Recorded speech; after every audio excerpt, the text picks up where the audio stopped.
Ассалаумағалейкум, құрметті әлеумет, құрметті ағайындар, мынау енді ас садақа қабыл болсын. Барлық тілектеріңізді Алла тағала қабыл етсін. Енді ұстазымыз профессор Амандық Көмекұлы атамыздың асқа арнау деген сөздің орнында бірен қабыл болыңыздар.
өз аңсаңға, қаңғытпа өді қаразым, тесік тау менен балғанға, деген бар еді бұрыннан, көппенен көрген ұлы той, болсам да зәру талғанға, әй қаншама билер өткен жоқ, сөйлеген талай қалғанда, ақындар кетті армандар, ой ата қонысын аңсаған, үміт артып әр таңға, бұйырған жерден топырақ айды, әркімдер қалды ой, әр таңды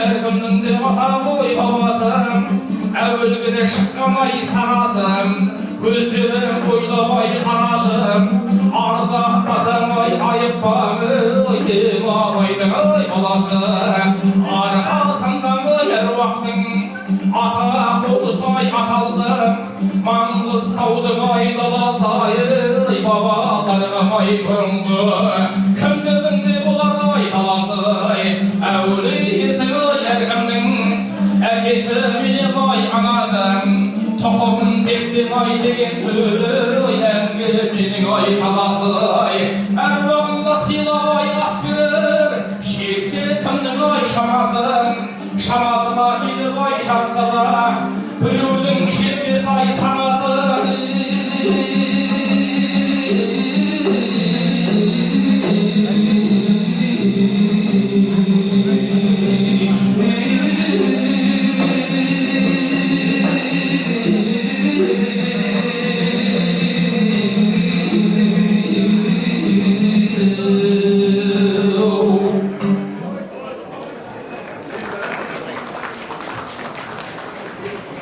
Рахмет. Осман інімізге осындағы көпшіліктің атынан алғыс айтамыз. Бабаларымыздың асыл сөзін насихаттауда қанаты талмай, өнері өрге жүзе берсін деген тілегіміз бар.